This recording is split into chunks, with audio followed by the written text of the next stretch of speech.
वालेकुम स्टूडेंट्स, आज की क्लास में हम कंजर्वेशन ऑफ मोमेंटम के लॉ पर डिस्कशन करेंगे।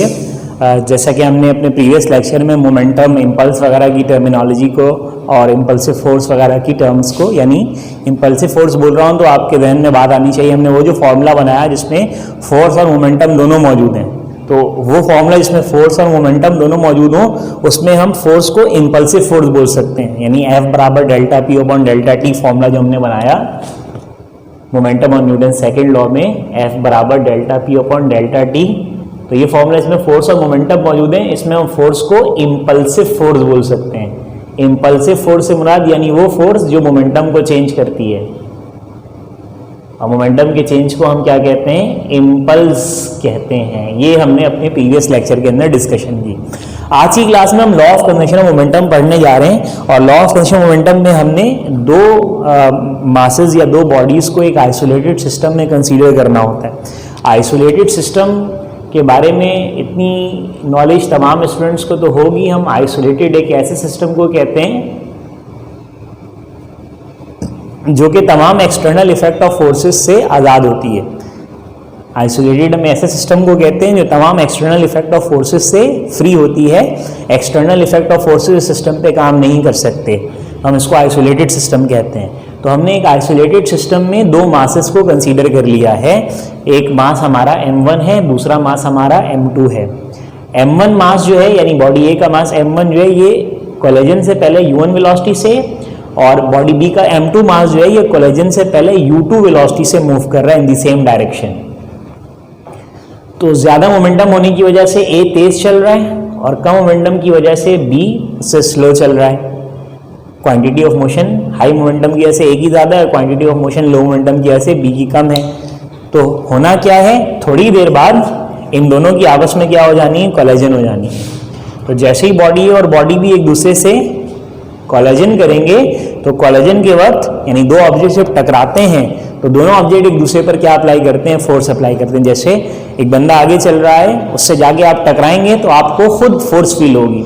आपने तो उस पर लगाई फोर्स, आपको भी ऐसा लगेगा कि आप पर भी फोर्स लगी है। तो कोलिजन जब दो बॉडीज करते हैं तो दो बॉडीज कोलिजन के वक्त एक दूसरे पर इक्वल फोर्सेस अप्लाई करते हैं, और इक्वल फोर्सेस अप्लाई करने की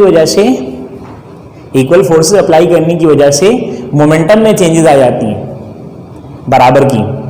इक्वल फोर्सेस अप्लाई करने की वजह से यानी जितनी force body A body B पर लगा रहा है, ये देखो ऐसे बी ए जो लिखा हुआ है ना, इसको हम पढ़ते कैसे हैं? Force on B due to A. Body A की वजह से बी पर फोर्स लगी, ये जो डायरेक्शन देख रहे हैं, बॉडी बी पर बॉडी ए ने जो फोर्स लगाई वो इस डायरेक्शन में, और बॉडी बी जो बॉडी ए पर फोर्स लगाएगा वो ऑपोजिट डायरेक्शन में। तो ये जो बी ए लिखा हुआ है इसको क्या पढ़ेंगे? Force on body B, force on body B due to body A, force on body B due to body A, इसको हम ऐसे पढ़ेंगे। और इसको क्या पढ़ेंगे? Force on body A due to body B. लिखने की जरूरत है, लिख देते हैं, चलें इसको भी। इसको क्या पढ़ेंगे? Force on body A due to किसकी वजह से? Body B. तो दोनों बॉडी पर ऑपोजिट डायरेक्शन में इक्वल फोर्सेस लगती हैं कोलिजन के वक्त। भागते हो जाएं, टकरा जाएं आप किसी से, तो टकराने की वजह से जैसे ही आप किसी से टकराएंगे तो आपकी खुद की रफ्तार क्या हो जाएगी? कम। क्यों कम हुई? फोर्स लगी आप पर, और जिससे आप टकराए उसकी रफ्तार क्या हो जाएगी? ज़्यादा। क्यों ज़्यादा हो जाएगी? उस पर आपने फोर्स लगाई उसकी डायरेक्शन ऑफ मोशन में, तो उसकी रफ्तार यानी उसका मोमेंटम बढ़ गया। और आप पर जो फोर्स लगी वो ऑपोजिट डायरेक्शन में लगी, तो आपका मोमेंटम बजाय बढ़ने के कम हो गया। मोमेंटम में चेंज लाती है फोर्स, तो चेंज तो दोनों ही को कहेंगे ना, ज़्यादा होना भी चेंज है, कम होना भी चेंज है। तो फोर्स मोमेंटम में चेंज लाती है। F बराबर डेल्टा पी अपॉन, अब ये डेल्टा पी इंक्रीज भी हो सकता है, डिक्रीज भी हो सकता है, डिपेंड करेगा कि फोर्स किस डायरेक्शन में लग रही। फोर्स अगर बॉडी के मोशन की डायरेक्शन में लगेगी तो मोमेंटम बढ़ेगा। जैसे ये स्लो चल रहा है, ये तेज चल रहा है, दोनों टकराएंगे तो जो स्लो चल रहा था वो अब तेज हो जाएगा। बॉडी भी हल्का चल रहा था, बॉडी भी तेज चल रहा था, टकरा गया जाके। जैसे ही बी कोलिजन करेगा, सॉरी ए कोलिजन करेगा बी से, तो ए जो force force on body B due to A जो फोर्स लगाएगा बॉडी बी पर उसकी डायरेक्शन बॉडी बी की मोशन में, तो ये तेज हो जाएगा, मोमेंटम गेन करेगा। और उतनी ही फोर्स जब बॉडी बी ए पर लगाएगा तो इसने जितना मोमेंटम गेन किया ये उतना मोमेंटम अपना क्या कर देगा, लॉस कर देगा। तो अगर ये तेज चल रहा था तो ये स्लो था, कोलिजन के बाद अब ये ज्यादा फास्ट मूव करेगा, तेज मूव करेगा, और ये जितना तेज होगा ये उतना ही क्या हो जाएगा, स्लो हो जाएगा। तो मोमेंटम में इक्वल फोर्सेस लगने की वजह से बराबर का चेंज आएगा, जिसकी वजह से टोटल मोमेंटम कांस्टेंट रहेगी। जैसे ये हाई मोमेंटम था, तो जैसे मिसाल के तौर पे ये चल रहा था 6 मोमेंटम से, मिसाल के तौर पे नंबर समझा रहा हूं, इसका मोमेंटम 6 था और इसका मोमेंटम 4 था।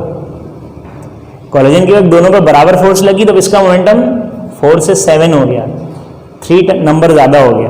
तो इसका मोमेंटम 3 नंबर, क्योंकि फोर्स बराबर लग रही है ना अपोजिट डायरेक्शन में, तो इसका मोमेंटम अगर 3 ज्यादा हुआ तो इसका मोमेंटम 3 कम हो जाएगा। 6 था तो 3 कम हो गया, कितना हो जाएगा, 3 हो जाएगा। सम करें 6 + 4, तो टोटल मोमेंटम बिफोर कोलिजन 6 + 4 करेंगे तो कितना हो जाएगा, 10। और कोलिजन के बाद 3 + 7 टोटल मोमेंटम क्या आया, 10। तो टोटल मोमेंटम में कोई फर्क नहीं आया, यही लॉ कहता है। स्टेटमेंट यही है लॉ की कि आइसोलेटेड सिस्टम में जब दो ऑब्जेक्ट्स के बिटवीन कोलिजन होती है तो कोलिजन के ड्यूरिंग टाइम ऑफ कोलिजन दोनों ऑब्जेक्ट्स एक दूसरे पर इक्वल एंड अपोजिट फोर्सेस लगाते हैं। फोर्सेस के मैग्नीट्यूड इक्वल होंगी लेकिन डायरेक्शंस क्या होंगी, अपोजिट। और फोर्स मोमेंटम को क्या करती है, चेंज। तो फोर्सेस इक्वल और अपोजिट लगने की वजह से एक बॉडी का मोमेंटम गेन होता है और दूसरे बॉडी का मोमेंटम लॉस होता है। जितना एक बॉडी मोमेंटम गेन करेगा दूसरा बॉडी उतना ही मोमेंटम लॉस करेगा, टोटल में कोई फर्क ही नहीं आएगा। इसका मोमेंटम 4 था, फोर्स लगने की वजह से इसने मोमेंटम यानी डायरेक्शन ऑफ मोशन में फोर्स लगने की वजह से 3 मोमेंटम गेन किया, 7 हो गया इसका मोमेंटम। जितनी फोर्स इसकी डायरेक्शन ऑफ मोशन में लग रही है उतनी फोर्स बॉडी ए पे उसकी डायरेक्शन ऑफ मोशन के ऑपोजिट लग रही है। जा रहा था इधर, फोर्स लग रही है इधर, तो ऑपोजिट डायरेक्शन में फोर्स लगने की वजह से इसने मोमेंटम अगर 3 टाइम्स गेन किया तो बॉडी अपने मोमेंटम 3 टाइम लॉस कर देगा, 3 नंबर लॉस कर देगा। 6 से 3 हो गया, 4 से 7 हो गया। सम करेंगे तो 7 + 3 10, सम करेंगे तो 6 + 4 क्या आ रहा है, 10। तो टोटल में कोई फर्क नहीं आया, यही समझाता है लॉ ऑफ पोटेंशियल मोमेंटम। एक आइसोलेटेड सिस्टम में जब दो ऑब्जेक्ट्स की बिटवीन कोलिजन होती है तो total momentum of system colliding bodies का before and after the momentum same रहता है। यही स्टेटमेंट है, यही स्टेटमेंट है लॉ ऑफ पोटेंशियल मोमेंटम की। Total momentum of an isolated system, total momentum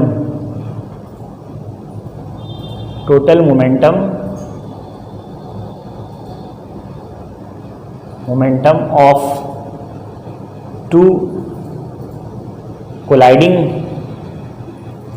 two colliding bodies in an isolated system, total momentum of two colliding bodies in an isolated system is always remains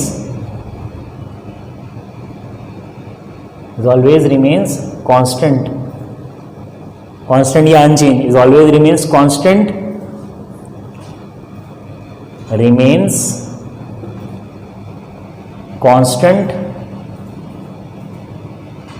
before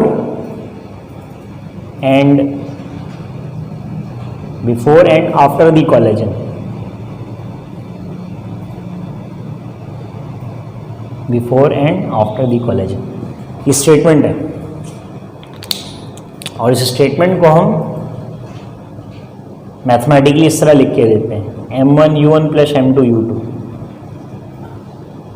इसका momentum m1u1, body B का m2u2, total plus कर देंगे m1u1 + m2u2। Collision के बाद body ए का momentum m1u1, velocity change हो गई, u1 से v1 हो गई, m1v1, और इसकी वेलोसिटी u2 से चेंज होकर क्या हो गई, v2। तो m2u2 + m2u2 बॉडी बी का मोमेंटम कोलिजन से पहले, और m2v2 बॉडी बी का मोमेंटम कोलिजन के बाद। तो कोलिजन के बाद का मोमेंटम बॉडी ए का m1v1 और बॉडी बी का m2v2 प्लस कर देंगे। इस स्टेटमेंट को मैथमेटिकली ऐसे लिखते हैं, टोटल मोमेंटम दो कोलाइडिंग बॉडीज की एक आइसोलेटेड सिस्टम में बिफोर और आफ्टर कोलिजन बराबर रहती हैं। उनमें कोई फर्क नहीं आता था। और बराबर रहने की वजह, कोलिजन के वक्त इक्वल फोर्स ऑपोजिट डायरेक्शन में लगना है। फोर्स का काम मोमेंटम को चेंज करना है, और मोमेंटम बढ़ा भी सकती है और कम भी कर सकती है। बढ़ाएगी कब? जब फोर्स बॉडी के मोशन के डायरेक्शन में लगाएंगे। कम कब करेगी, घटाएगी कब? जब फोर्स बॉडी के मोशन के अपोजिट डायरेक्शन में लगेगी। तो यहाँ बराबर की फोर्स एक बॉडी के मोशन की डायरेक्शन में लग रही है और दूसरे बॉडी के मोशन के अपोजिट डायरेक्शन में लग रही है। इधर चल रहा था ए, बी भी इधर ही चल रहा है। फोर्स जब लग रही है तो बी जहां चल रहा है उधर ही लग रहा है, लेकिन ए पे जो फोर्स बी लगा रहा है वो उसके अपोजिट लगा रहा है। तो बी का मोमेंटम गेन होगा, ए का मोमेंटम उतना ही लॉस होगा। तो इसने मोमेंटम बढ़ाया बी ने और ए ने उतना ही क्या किया, कम कर दिया, घटा लिया। तो टोटल में कोई फर्क नहीं आया। इसी को हमने प्रूफ करना है। हम इसी फॉर्मूले से, इसी से प्रूफ भी कर देंगे, ये फॉर्मूला आके दिखा देंगे। टोटल मोमेंटम बिफोर और आफ्टर बराबर आएंगे। तो प्रूफ करने के लिए हमें पहले इस आइसोलेटेड सिस्टम की कंसीडरेशन को एक्सप्लेन करना होगा। हम कंसीडर कर रहे हैं टू बॉडीज जिनके मासेस क्या है, m1 और m2 है, और इनिशियली मूव कर रहे हैं किस वेलोसिटीज से, u1 और u2 से। ये इनिशियल वेलोसिटीज हैं कोलिजन से पहले, कोलाइड विधि से। और फिर क्या कर जा रहे हैं, इस वेलोसिटी से चलते हुए एक दूसरे से कोलाइड कर जा रहे हैं। और कोलिजन के बाद फिर इनकी वेलोसिटीज बदल जा रही है, इसकी ज्यादा हो जा रही है तो अब u2 नहीं लिखेंगे, अब v2 लिखेंगे, बॉडी b की वेलोसिटी। m2 मास के रिस्पेक्ट से बॉडी b की वेलोसिटी v2, और m1 मास के रिस्पेक्ट से कोलिजन से पहले वेलोसिटी u1 थी, तो अब बदल गई है। तो u1 नहीं लिख सकते, u1 तो कोलिजन से पहले की वेलोसिटी थी, तो कोलिजन के बाद की वेलोसिटी को क्या बोल दिया हमने, v1, बॉडी a की वेलोसिटी। तो क्या कह रहे हैं, कोलाइड विधि then starts to move with velocities v1 and v2। Collision के बाद फिर ये स्टार्ट कर रही है किससे मूव करना, v1 और v2 वेलोसिटी से। ड्यूरिंग कोलिजन, कोलिजन के वक्त they exert force upon each other which is given by Newton's third law. Collision के वक्त इन्होंने बहुत शॉर्ट इंटरवल ऑफ टाइम में एक दूसरे पर फोर्स लगाई, क्योंकि न्यूटन्स थर्ड लॉ से हम लेंगे। न्यूटन्स थर्ड लॉ का मतलब फोर्सेस इक्वल लेकिन डायरेक्शंस में क्या है, ऑपोजिट। इसको क्या पढ़ेंगे, force on B due to A. Body B पर फोर्स लग रही है लेकिन कौन लगा रहा है, ए लगा रहा है। उतनी फोर्स और बॉडी ए पर भी लग रही है लेकिन ये कौन लगा रहा है, बॉडी बी लगा रहा है। Force on body B due to A, force on body A due to B. दोनों फोर्सेज आपस में क्या ले रहे हैं, इक्वल। डायरेक्शन ऑपोजिट के साइन क्या लगा दे रहे हैं, माइनस। अब फोर्स मोमेंटम को क्या करती है, चेंज। एफ बराबर किसके होती है, delta P upon delta T. तो बॉडी बी पर फोर्स लग रही है तो मोमेंटम किसका चेंज होगा, बॉडी बी का। एफ बराबर, एफ की जगह लिखना है हमने डेल्टा पी अपॉन टी, लेकिन ये डेल्टा पी किसका लिखेंगे, बॉडी बी का, क्योंकि फोर्स बी पर लग रही है। कौन लगा रहा है, ए लगा रहा है। तो मोमेंटम का चेंज बी में आएगा, divide by delta T. Equals, equal का साइन, डायरेक्शन ऑपोजिट का साइन। अब फोर्स ए पर लग रही है, कौन लगा रहा है, बी। तो ए पर फोर्स लगी तो मोमेंटम किसका चेंज होगा, ए का, डिवाइडेड बाय टाइम। मोमेंटम दोनों के बराबर चेंज हो रहे हैं, लेकिन एक का ज्यादा हो रहा है और एक का कम हो रहा है। अब delta T both side cancel कर दें। अब बॉडी बी का चेंज और मोमेंटम लिखें। चेंज कैसे निकालते हैं, क्या होता है तरीका चेंज निकालने का? चेंज निकालने का तरीका ये होता है कि आप फाइनल से इनिशियल मोमेंटम को क्या करते हो, माइनस करते हो। तो बॉडी बी का चेंज मोमेंटम निकालना है, तो बॉडी बी का फाइनल मोमेंटम कोलिजन से पहले वाला होगा, कोलिजन के बाद वाला होगा। तो हर कोई बोलेगा भाई फाइनल कोलिजन के बाद वाला होगा और इनिशियल कोलिजन से पहले वाला होगा। तो बॉडी बी का चेंज मोमेंटम निकालने के लिए फाइनल मोमेंटम बॉडी बी का ये है और इनिशियल मोमेंटम बॉडी बी का ये है। तो फाइनल से इनिशियल को माइनस करके यहाँ पे लिख दो, तो चेंज मोमेंटम की जगह बॉडी बी के चेंज मोमेंटम की जगह बॉडी बी का final momentum m2v2 minus by m2u2, ये हो गया। ये बॉडी बी का लिख दिया आपने चेंज ऑफ मोमेंटम। इसके बाद इक्वल का साइन, माइनस का साइन। अब ए का चेंज ऑफ मोमेंटम कैसे लिखोगे, ए के फाइनल मोमेंटम से ए के इनिशियल मोमेंटम को माइनस करो, ये ना चेंज ऑफ मोमेंटम बॉडी ए का। तो चेंज कैसे निकालते हैं, चेंज ऑफ मोमेंटम निकालते हैं फाइनल में से माइनस करते हैं इनिशियल को। तो बॉडी ए ये रहा, ये इसका final momentum m1v1 mass into velocity, और बॉडी ए का initial momentum mass into velocity m1u1। तो final m1v1 minus m1u1, bracket close. अब m2v2 ऐसे ही रहा, माइनस M2U2 ऐसे ही रहा, माइनस के साथ ब्रैकेट ओपन कर लो, minus plus minus M1V1 minus minus plus M1U1। अब माइनस का M1U1 यहाँ ले आओ, क्या हो जाएगा, प्लस का हो जाएगा, और माइनस का M2U2 वहाँ ले जाओ, प्लस का हो जाएगा। तो माइनस का M1U1 यहाँ लेकर आ जाएंगे, प्लस का लिख लेंगे, ये माइनस वाला M1U1 इधर आगे हो गया प्लस का M1U1, और यहाँ पे प्लस का M2U2, ये M1U1 ऐसे ही रहेगा प्लस वाला, और माइनस वाला M2U2 इधर आगे क्या हो जाएगा, प्लस का M2U2 हो जाएगा। M1U1 प्लस M2U2 बराबर आ गया M1U1 प्लस M2U2 के, इसको अरेंज कर लो, पहले ये लिख लो, इनिशियल वाले को पहले लिख लो, M1U1 प्लस M2U2 बराबर किसके, M1V1 प्लस M2V2। ये आपने लॉ ऑफ कन्वर्जेंस मोमेंटम को ड्राइव कर दिया। लॉ ऑफ कन्वर्जेंस मोमेंटम जो आपको ये बताती है कि एक आइसोलेटेड सिस्टम में जब दो बॉडीज डिफरेंट मासेस वाले एक दूसरे से कोलिजन करते हैं, जो अलग अलग वेलोसिटी से चल रहे होते हैं, यानी अलग अलग मोमेंटम रखते हैं, जब एक दूसरे से कोलिजन करते हैं तो कोलिजन के बाद एक दूसरे पर बराबर की फोर्स लगाते हैं, लेकिन डायरेक्शन में क्या होती है, वो ऑपोजिट होती है, इक्वल एंड ऑपोजिट फोर्सेस लगाते हैं। तो इक्वल एंड ऑपोजिट फोर्सेस लगाने की वजह से एक बॉडी मोमेंटम गेन करता है और दूसरा बॉडी उतना ही मोमेंटम लॉस करता है। तो एक ने जितना मोमेंटम गेन किया दूसरे ने उतना ही लॉस किया, तो टोटल में फर्क तो नहीं आएगा ना भाई। वो मैंने नंबर से ऐसे समझा भी दिया। ये चल रहा था 6 मोमेंटम से, ये चल रहा था 4 मोमेंटम से, ये तेज चल रहा था, ये स्लो चल रहा है, टकरा गए दोनों, टकराते वक्त दोनों पर बराबर की फोर्स लगी ऑपोजिट डायरेक्शन में। बॉडी बी पर जो फोर्स लगा रहा बॉडी ए, वो उसकी मोशन की डायरेक्शन में लगा रहा था, बॉडी बी का मोमेंटम तेज हो जाएगा, नहीं बॉडी बी में धक्का लगेगा तो बॉडी बी तेज चलेगा। तेज चलने का उसने मोमेंटम गेन किया, कितना गेन किया, 3 नंबर, 4 से 7 हो गया। उतनी फोर्स बॉडी बी ने किस पे लगाई, ए पर, लेकिन ए पे जो फोर्स लग रही है वो उसकी मोशन की डायरेक्शन में लगी हुई है, यानी मैं दौड़ते हुए जाकर जिसे टकराऊं तो मैं तेज नहीं होऊंगा, मैं स्लो होऊंगा, जिसे टकराऊंगा वो तेज होगा। मैं क्यों स्लो होऊंगा, क्योंकि मुझ पे फोर्स अपोजिट डायरेक्शन में लगेगी। तो मुझ पे फोर्स अपोजिट डायरेक्शन में लगने की वजह से उतनी ही जितनी मैंने इस पे लगाई मुझ पे उतनी ही फोर्स लग रही है। तो अगर इसने मोमेंटम 3 नंबर गेन किया तो मैं 3 नंबर मोमेंटम लॉस कर दूंगा। मेरा 6 था तो 3 हो गया, इसका 4 था तो 7 हो गया। सम करेंगे तो कोई फर्क नहीं आएगा। यही कह रहे हैं कि टोटल कर लें M1U1 प्लस M2U2 और इसको टोटल कर लें M1U1 प्लस M2V2, तो दोनों बराबर आएंगे। तो बराबर आने की वजह ये है, फोर्सेस इक्वल और opposite direction. Equal force opposite direction में लगने की वजह से बॉडी के मोमेंटम को बराबर का चेंज करती हैं, जिसकी वजह से टोटल में कोई फर्क नहीं आता। एक का जितना ज्यादा दूसरे का उतना ही कम। ये है लॉ ऑफ कन्वर्जेंस मोमेंटम। एक आइसोलेटेड सिस्टम में दो कोलाइडिंग बॉडीज एक दूसरे से कोलाइजन करने पर अपने मोमेंटम को बिफोर एंड आफ्टर कोलाइजन बराबर रखती हैं, और उसको हमने इस तरह से यहाँ पर प्रूव भी कर दिया। तो ये law of convergence momentum prove हो गया बच्चों। Law of convergence momentum prove करने के बाद एग्जाम में ही पूछते हैं लॉ ऑफ कन्वर्जेंस मोमेंटम। इसके न्यूमेरिकल्स हैं जो हम आपको बुक से और असाइनमेंट से बताएंगे।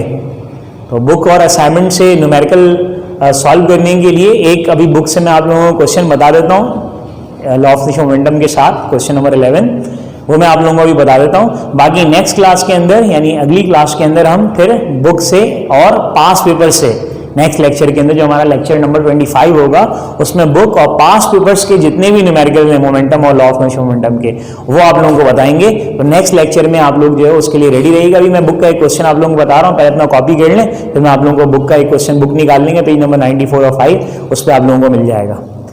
अच्छा देखो बेटा, आपकी बुक के पेज नंबर 94 पर क्वेश्चन नंबर 11 इसमें 100 ग्राम बुलेट,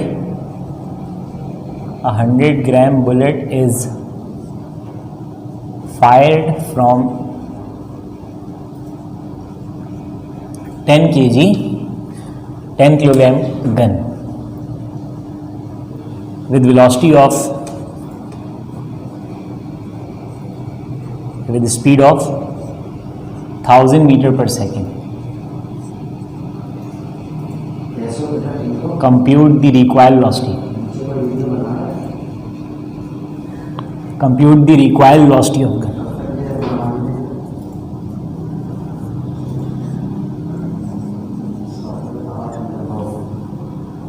ये देखो बेटा, 100 ग्राम बुलेट को 10 kg गन से हम फायर कर रहे हैं। तो ये देखो दो मासेस नजर आ रहे होंगे आप लोगों को, एक ये है और एक ये है। तो ज़्यादा बेहतर होता है रिस्पेक्टिव मास लें।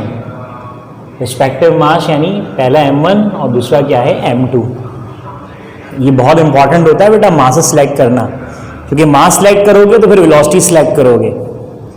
जो मास आपने m1 ले लिया, अब इसी रिस्पेक्ट से इसकी वेलोसिटी u1 v1 होंगी, और जो m2 होगी उसकी वेलोसिटी u2 v2 होगी। 2 है ना, तो u2 और v2 होगी, और ये 1 है तो u1 और v1 होगी। कोलिजन से पहले u1, कोलिजन के बाद u2। तो 100 ग्राम बुलेट m1 मास हो गया। ये बहुत इंपॉर्टेंट होता है मास और उसकी फिर वेलोसिटी सिलेक्ट करना, रिस्पेक्टिव लेना बेटा।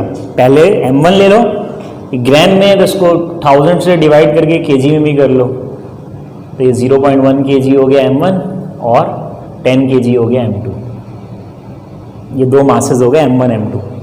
अच्छा, अब m1 और m2 जो दो मासेस हैं, इनमें स्पीड जो है वो 1000 मीटर पर सेकेंड है किसकी, बुलेट की।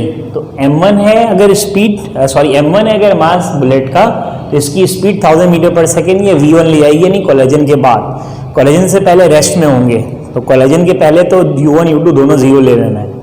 तो कोलिजन के बाद m1 मास बुलेट का 1000 ग्राम है और वो 1000 मीटर पर सेकेंड से मूव कर रहा है, तो v1 वेलोसिटी हो जाएगी 1000 मीटर पर सेकेंड, बुलेट की वेलोसिटी। और required velocity of gun, gun की रिक्वायर्ड वेलोसिटी मालूम करनी। गन का मास क्या है, m2, रिक्वायर्ड वेलोसिटी क्या होगी बेटा, v2। रिक्वायल का मतलब ये होता है जब आप गन फायर करते हो ना, जो कि फोर्सेस अपोजिट डायरेक्शन में लगती हैं, तो बुलेट पे फोर्स लगती है आगे, बुलेट आगे जाती है। गन पे फोर्स लगती है अपोजिट डायरेक्शन में, तो गन की रिक्वायल होती है, गन पीछे आ रही होती है। तो किस वेलोसिटी से पीछे आएगी वो बताइए, रिक्वायर्ड वेलोसिटी v2। जबकि u1 u2 कोलिजन से पहले दोनों u1 भी 0 मीटर पर सेकेंड लेंगे, रेस्ट में होंगे गन भी और बुलेट भी, और u2 भी 0 मीटर पर सेकेंड लेंगे। ये आपने डाटा बना दिया और अब हम आ रहे हैं सॉल्यूशन पे। m1 u1 m2 u2 law of conservation of momentum है, तो law of conservation of momentum लगाओ।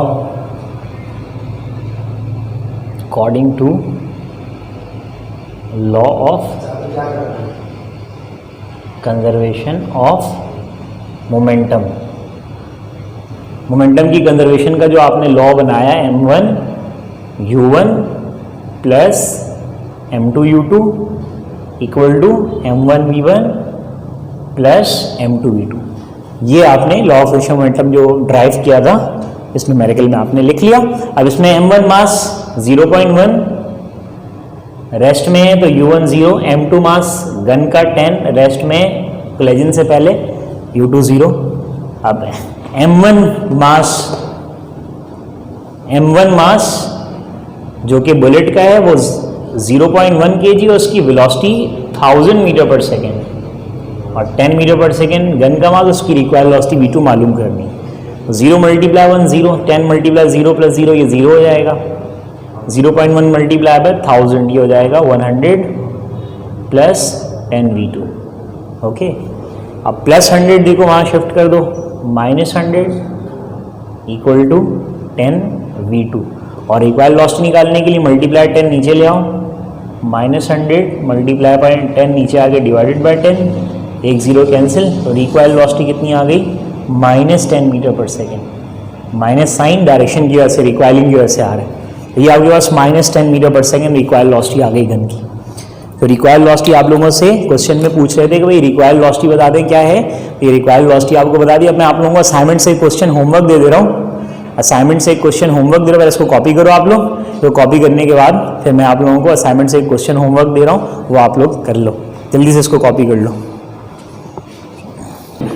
एक क्वेश्चन मैं आप लोगों को होमवर्क दे रहा हूँ, पेज नंबर 23 ऑफ असाइनमेंट।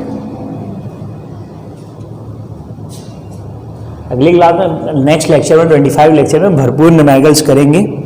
अभी फिलहाल मैं एक क्वेश्चन आपको प्रैक्टिस के लिए दे रहा हूँ असाइनमेंट के पेज नंबर 23 पे, और ये आपका पास्ट ईयर है 2003 एंड 2007।